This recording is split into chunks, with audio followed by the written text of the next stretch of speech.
सत्संग जी प्रेम से कहना, आज इस हॉल के अंदर ये जो प्रभु का यशोगान निरंकार प्रभु परमात्मा की उस्तत की जा रही है, संतों द्वारा अपने दिल के भाव रखे जा रहे हैं कि कैसे इस जीवन में इस सत्य को जानना कितना जरूरी है। प्रभु का नाम जपा तो जा रहा है, इंसान को ये लग तो रहा है कि वो भक्ति कर रहा है, प्रभु के साथ एक रिश्ता कायम कर रहा है,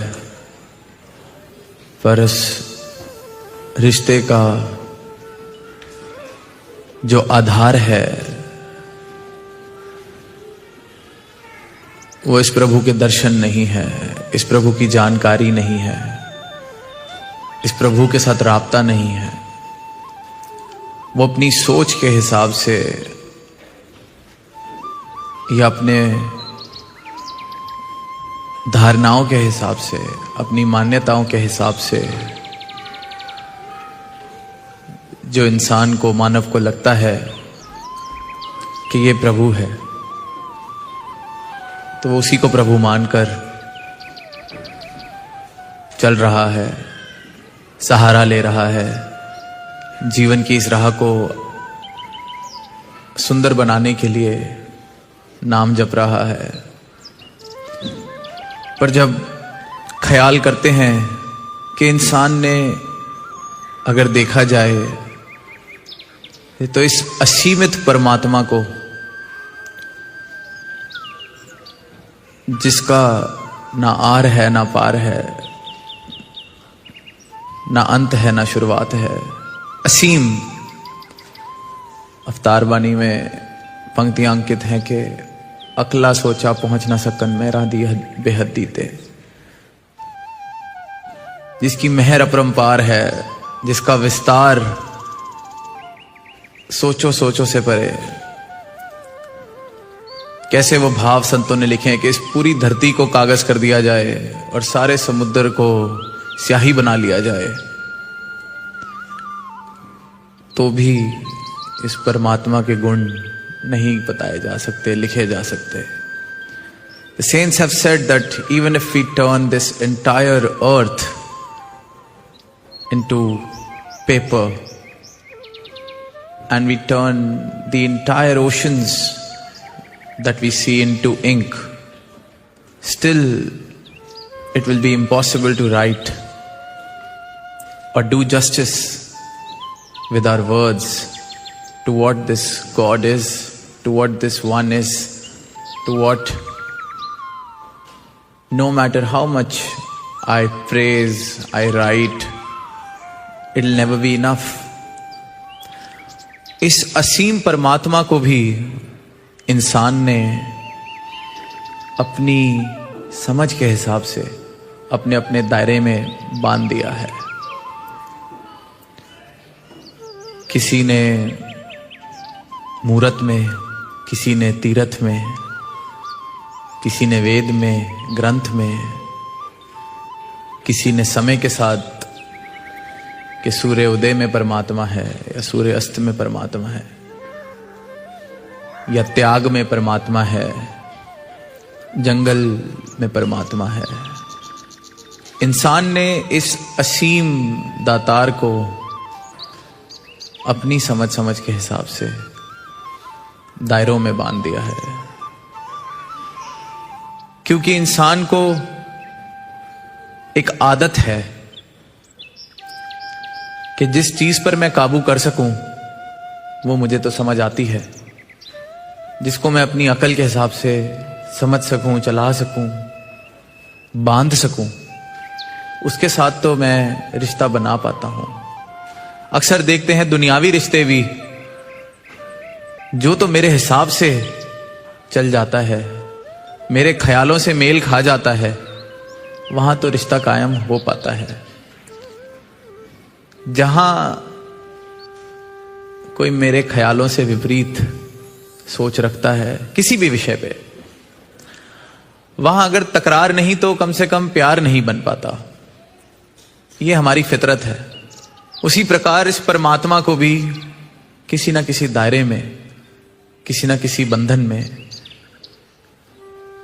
जैसे पैदा हुए, अभी जिक्र सुना, चाहे किसी देश में, प्रदेश में, किसी संस्कृति में, किसी धर्म में, किसी संप्रदाय में, उस हिसाब से इस असीम को भी सीमित करने का प्रयास किया जा रहा है।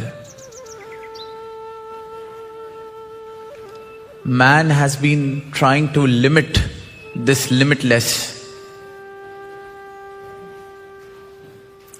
Someone thinks that it is limited to idol worshipping. Someone thinks that it is limited to a place of worship. Someone thinks it can be only attained or can be only experienced if you run away from this materialistic world and settle down in a cave far away. And this habit of man, where man tries to possess, tries to control, tries to define so that it can be understood, it can be explained, it can be proved. This pursuit of proving God or proving the supernatural has made us limit it, made us define it. And man has been foolishly doing this without even realizing that the one who has created this creation, how can you even think of defining that one, limiting that one? इंसान के ख्याल में ये बात ही नहीं आती कि जिसने इस खलकत को बनाया है, इस सृष्टि को बनाया है, कण कण में जो समाया है, मेरी औकात ही क्या है इसको बांधने की, सीमित करने की। और फिर ये जो ब्रह्म ज्ञान, ये जो रिश्ता इस प्रभु से, सदगुरु के द्वारा बनता है, जहां पर पहले दर्शन,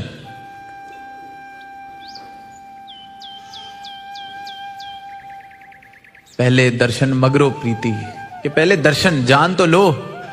सदगुरु ये कहते हैं कि देख तो लो, जान तो लो, फिर प्रीत की बात करेंगे, फिर भक्ति की बात करेंगे, फिर तो शुरुआत होगी। भक्ति लोकी अजय ना समझे, रवनु पाना भक्ति है, रवनु पाना भक्ति है। भक्ति करते करते उम्रें बिता चुके हैं, पुश्तें बीत गई हैं, पर पाया की बात की जाए तो मीरा जैसे भजन चंद ही ऐसे हमें मिलते हैं कि पायो जी मैंने राम रतन धन पायो। या कबीर की वो बात कि तू कहे कागज की लेखी, मैं कहूं आंखन की वेखी। आंख से देखने की बात तो की ही बड़ी थोड़ी गई है, चर्चा सबने किया है, जिक्र सबने किया है, लड़ाई भी बहुत लोगों ने की है, पर पा के आनंद को चंद प्रभु प्रेमी। और यही जो आनंद है ये सतगुरु देने आए हैं। जिस प्रकार कोई एक इंसान एक घर में रह रहा हो, जिस घर के अंदर ना कोई खिड़की, ना कोई दरवाजा, ना कोई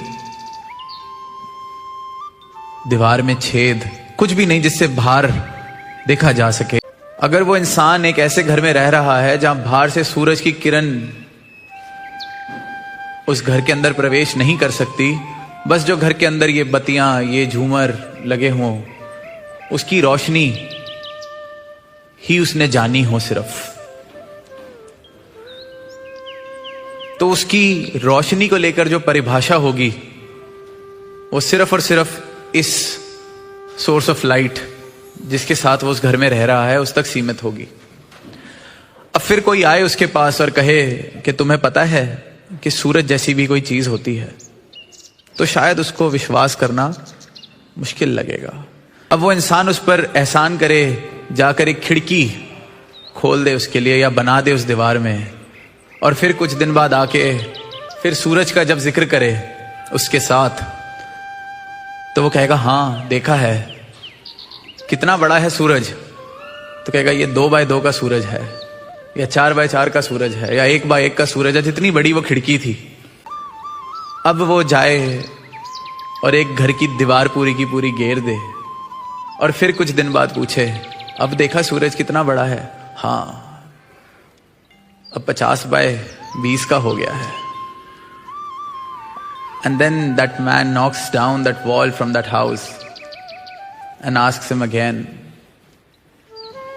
now what do you think of the sun? And he says, it's grown bigger, the expanse is wide. अब इस प्रकार से घर की सारी दीवारें वो घेरता जाए और फिर वो छत भी घेर दे और आसपास की सारी जो रुकावटें थी उस सूरज को एक्सपीरियंस करने के लिए, अनुभव करने के लिए, वो सब हट जाए और फिर पूछा जाए कहां है सूरज, क्या है रोशनी? तो शायद वो शब्दों से कभी नहीं बता पाएगा। फिर उसको बोला जाए अब दोबारा रहना है उस झूमर वाले घर में, सिर्फ उतनी सी रोशनी के साथ राजी हो जाओगे दोबारा? वो कहेगा कभी नहीं।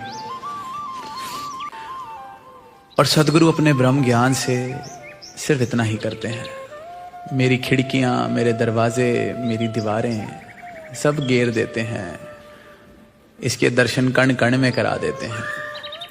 जिसको मैंने तीरथ में मूरत में बांधा हुआ था उसके कण कण में दर्शन, इनके ब्रह्म ज्ञान से, इनके चरणों की भक्ति से। वो जो पंक्तियां हैं कि मोको कहां ढूंढे बंदे, मैं तो तेरे पास में, ना तीरथ में ना मूरत में ना एकांत निवास में, मोको कहां ढूंढे बंदे, मैं तो तेरे पास में। अब ये जो पास में जिसने दे दिया ये परमात्मा मुझे, इतने पास कि जर्रे जर्रे में, डाली डाली में, पत्ते पत्ते में, सिर्फ और सिर्फ ये परमात्मा, वो से ये परमात्मा, वहां से यहां परमात्मा, दूरियां ही खत्म कर दी। उस परमात्मा से ये परमात्मा की दूरी, ये सदगुरु युगों युगों से करते आए हैं इस दूरी को समाप्त। यही एक इंसान को पैगाम देते आए हैं कि अपनी इन संकीर्णताओं से बाहर आओ। कण कण में हाजिर नाजिर जो है उसको कहीं बांधो मत, क्योंकि उसको बांधते बांधते तुम ही बंध जाओगे और कभी आनंद का अनुभव नहीं कर पाओगे, कभी सही मायने में भक्ति नहीं कर पाओगे, कभी सही मायने में इस परमात्मा के साथ रिश्ता नहीं बना पाओगे। मेरे जीवन की सारी भ्रांतियां इस ब्रह्म ज्ञान से मिट जाती हैं। जो पंक्तियां हैं कि मिटी धुंध जग जानन होया, मेरे आंखों के आगे बसा हुआ जो धुंध कोरा जो जमा हुआ, बस एक क्षण में उस धुंध को मिटा दिया। मिटी धुंध जग चानन होया। सूरज तो वहीं का वहीं है, कोई ऐसा नहीं है कि सूरज पहले से नहीं था। ये ब्रह्म, ये परमात्मा या काल पुरख कण कण में पहले से ही समा रहा है। मुझे इस बात से राजी होने के लिए मेरा इंतजार नहीं किया जा रहा। परमात्मा मेरा मोहताज नहीं है कि ये अगर अभी इस बात को नहीं मानता या देखता तो मैं यहां रहना छोड़ दूं। परमात्मा तो हाजिर नाजिर है, पर मेरी आंखों के आगे की धुंध या जो दीवारें हैं, जैसे दास ने पहले वो उदाहरण लिया, मुझे उसे देखने नहीं देती। फिर ये कृपा करते हैं, मिटी धुंध जग चानन होया। मेरा जग चानन हो जाता है इस नूर से, इस परमात्मा के नूर से मेरे जग में। और जब मेरे जग में इस बात का सिर्फ यही मतलब है कि जहां देखता हूं वहां तू ही तू है, किसी से बात करता हूं तो तू है, जब जीवन में ये प्राप्ति हासिल हो जाती है कि ये कहाँ इतना सुंदर सूरज इसका इंतज़ार कर रहा है और ये कहाँ टॉर्च से और बल्ब से अपना गुजारा कर रहा है, तो इस भाव के साथ सद्गुरु मानवता पर करुणा करते हैं, दया करते हैं। और यही अरदास सच्चे पातशाह के चरणों में कि आप जी जो प्रेम, आप जी जो जीवन हर एक इंसान की झोली में डालना चाह रहे हैं और डाल रहे हैं, उसके हकदार भी सारे आपने जिन जिन को ये अवसर दिया है, सारे ही हकदार हैं। इस दात को सब संभाल सकें, इसको प्राप्त कर सकें। प्रेम से कहना धन्यवाद।